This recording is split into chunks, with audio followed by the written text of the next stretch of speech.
Hello everyone, Loremaster of Sotek here, and I apologize for all the fan noises in the back. It is very, very hot these days in Texas, but I wanted to make a quick little intro to this video that I'm very excited to share with you all. So some of you may have missed it, or maybe it's been a little bit and you forgot, but we actually had the opportunity, I had the opportunity to speak indirectly, speak kind of in a back and forth set of emails with the team, the creative team behind the upcoming Warhammer Fantasy Live Action series known as Chaos Rising, which of course that ended, the drive to fund it ended not too long ago, and they completely blew it out of the water.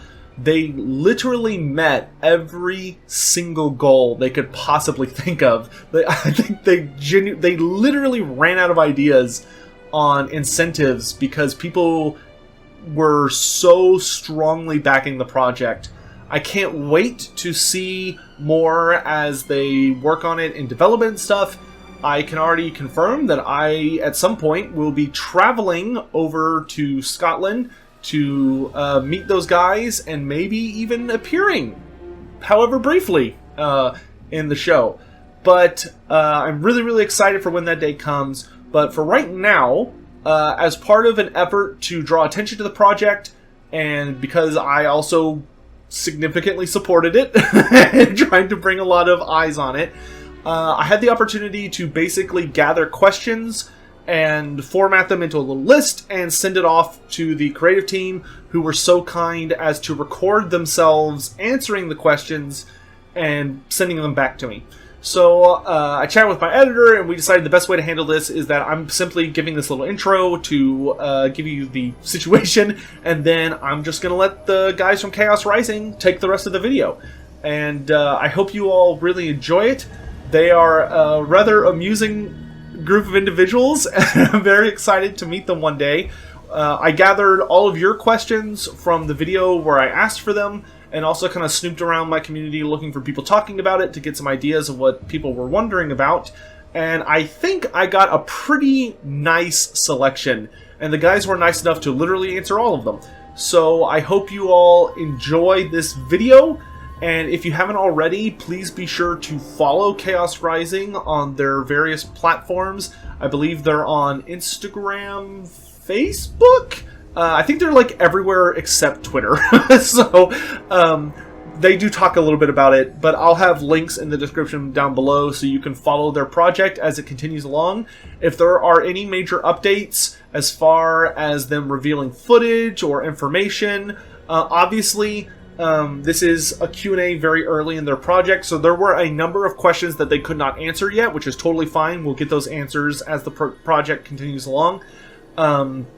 So be sure to stay tuned and just kind of keep an eye out for Chaos Rising videos. As I said, if there's any updates that are major, I will put out videos covering that information, whether it's a release date or literally just anything interesting. So I hope you all enjoy. I think I've said that like 6 times now, and let's get into the video. Have a good day, guys. Hi Sotek, we have your questions here. I'm just going to preface this with apologising for how I pronounce y'all.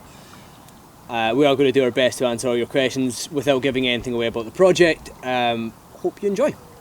What drew you to the time of the 3 Emperors within Warhammer Fantasy over any other time period in the setting? Is it a coincidence that this project will be taking place around the time of the upcoming Warhammer The Old World being released by Games Workshop? Or did they ask y'all to aim for this period? I think we had the storyline in our heads already when we heard about the old world coming back.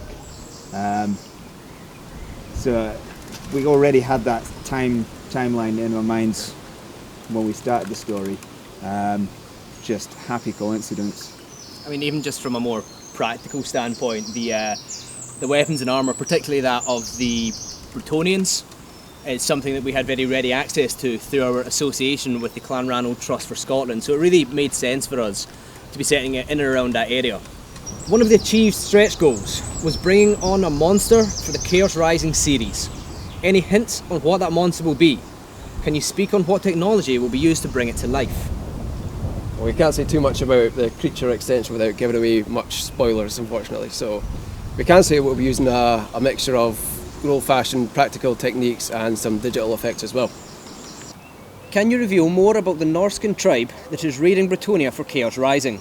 Are they worshippers of one particular dark god, or are they undivided? Well, like many Norscan tribes, the fictional tribe that we have come up with for Chaos Rising, the Svarthammer clan, are worshippers of all four gods of chaos, really the undivided pantheon, as it were. However, you may find that there's some that are leaning a little bit more towards the blood god. We'll have a few blood-crazed marauder berserkers in there just to mess things up. Will there be any magic playing a role in Chaos Rising? With our Norscan shaman or one of the damsels blessed by the Lady of the Lake? Ooh, spoilers. I'm afraid we can't really give away too much on that. It might ruin the plot, so you'll have to wait and see. So none. Were y'all surprised by the strong response from the Warhammer community in regards to supporting this project?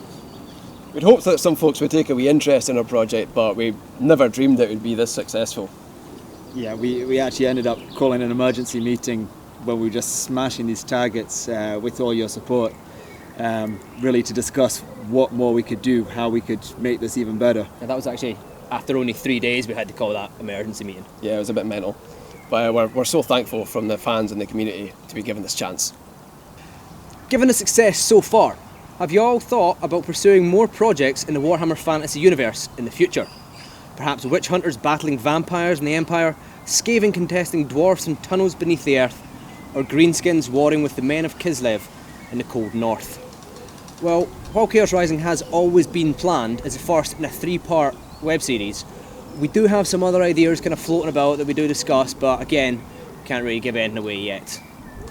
I think we'll get Chaos Rising done, see how it goes from there, and hopefully with your support we'll make a massive success of this and keep going.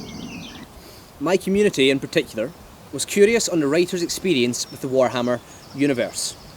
Are there any advisors being called upon to ensure the costumes, storyline and characters are lore friendly to Warhammer?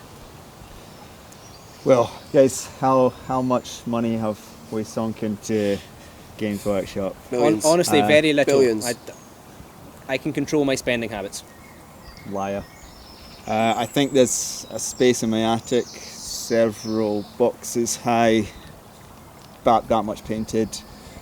Unless the wife asks, then it's only about that much. Yeah, that much, Tiny. that much, yeah. Next to the dead bodies. Yeah, we've been involved in the hobby for a very, very long time. Yeah, Jack and Charlie have referred to us as nerds once or twice. Wasn't very nice of them. Pricks. Rude. They're just as bad though. They're just as bad. They, in their misbegotten youth, did play about a little bit with some Warhammer. They dabbled. Dabbled. Dipped a toe. It's a as it gateway were. drug. Now they're back into it. How much real-world historical accuracy or realism will be used for weapons and armour in Chaos Rising? Are there any cultures or historical periods you'll be looking for guidance, or are those matters irrelevant due to the fantasy setting? Because of our work with the Clan Runner Trust and Comet International on film sets and live shows, we have quite a lot of experience using medieval weapons, the weapons from the fantasy setting, how to use them on a film set, how to use it safely, and hopefully translate that into the movie quite well.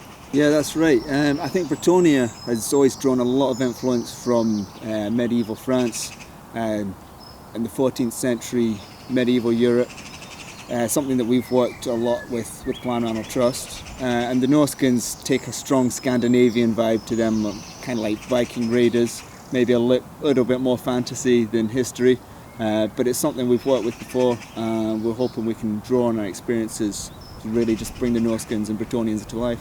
So yeah, while we will be drawing on historical sources for both of the factions you'll be seeing in Chaos Rising, we will also be doing our best to keep them in line with the lore you know from the Warhammer Fantasy universe. So we'll be really trying to bring a good mix of them in terms of not just how they're looking, but also the tactics you'll be seeing the two armies use. A massive question from virtually everyone when learning about Chaos Rising must be what was the process of approaching Games Workshop with your project? Did you have to pitch the design to earn their approval utilising their IP? Was it a fairly simple experience? Got to be pretty careful with this one, so I'm just going to read what's written down here. We've been working very hard to be respectful of Games Workshop's rules and regulations regarding their IP. We know that they're aware of us, but by no means do we intend to steal stories straight from their books, and we will be as respectful as possible with their IP. We've made sure that our stories, characters and settings are originals that are inspired by the Warhammer Fantasy universe. What led you to choose Norsca and Bretonnia as the two main factions for your project? There are a truly staggering number of races and culture across the old world. So what pushed these two ahead as a focus? Well, we have kind of covered this question a little bit in previous ones, so opposed to just running over what we've already discussed, we can maybe talk about what drew us to the factions on the tabletop, what we individually like about them. Knights, helmets, damsels, Yep, that's informative. peasants. Do they smell? Yeah, you like downtrodden, the poor as well, don't you? Tree buckets. How much are we going to tax them? A lot. More than they can afford. Helpful I again. actually prefer dark elves. Helpful again, yeah. Do you like axes? Aye, Do you like skulls? aye. What if I told you there was an army that would let you have an axe and take skulls? Fuck off. So yeah, we apparently are idiots. What was the inciting event for the creation of Chaos Rising? What led someone to think, now's the time for us to get together and craft a live action Warhammer Fantasy or series? Well, I think a lot of the film sets we were on, we saw some of the costumes, thought this looks a bit familiar, like something we may have seen on the tabletop. And then we were up at Duncarron Medieval Village and we thought, if I had an army of Bretonnians, this would be a good place to defend from, say, some Norscan raiders. Thought over many beers. Lots. Many. And yeah, from there, we stuck our heads together, Went down the pub.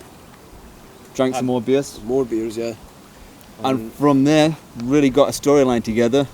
Then we found Charlie and Jack and we said, we've got this great idea, fueled by beer. They said, show us the beer and we'll check out your idea.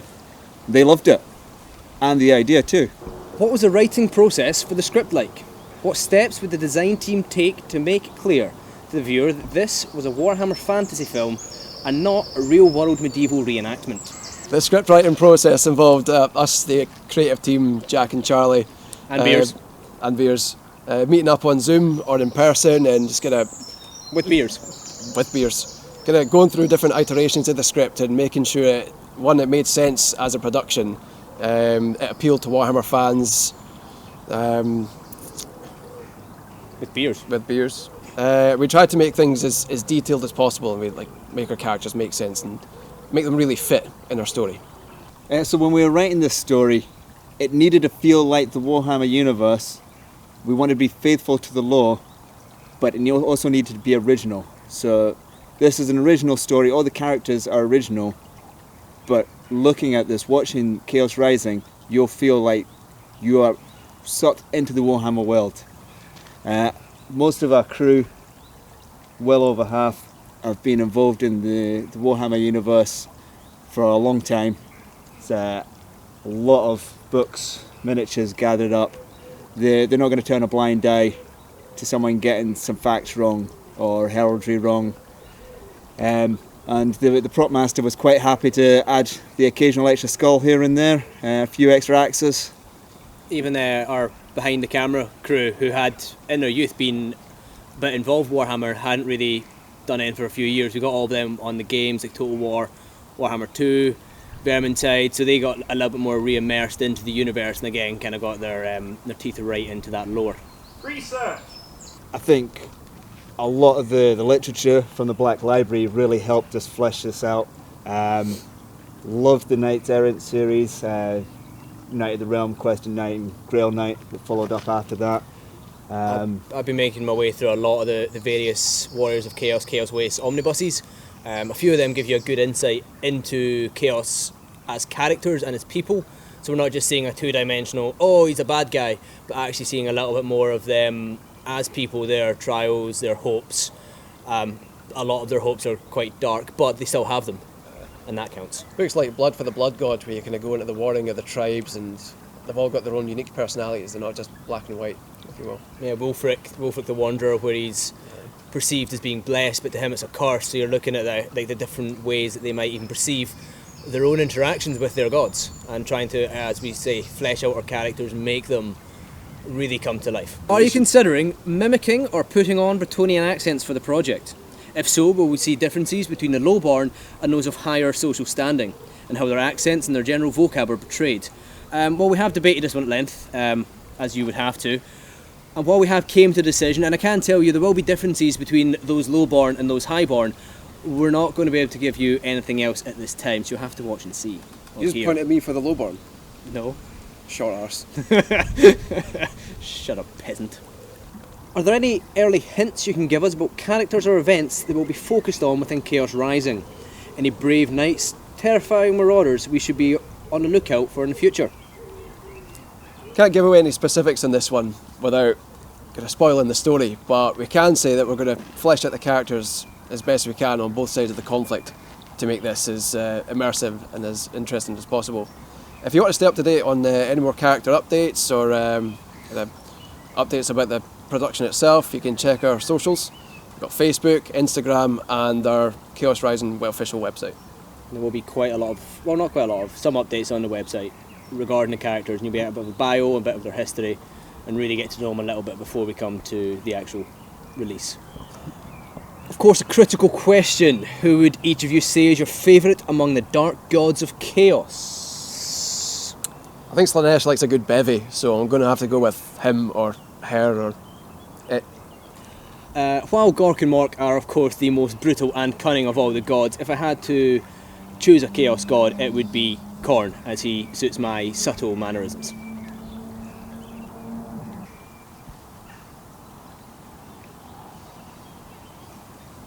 Hey guys, if you have any more questions, you can have a wee check on our FAQ section on our official website. Sludge!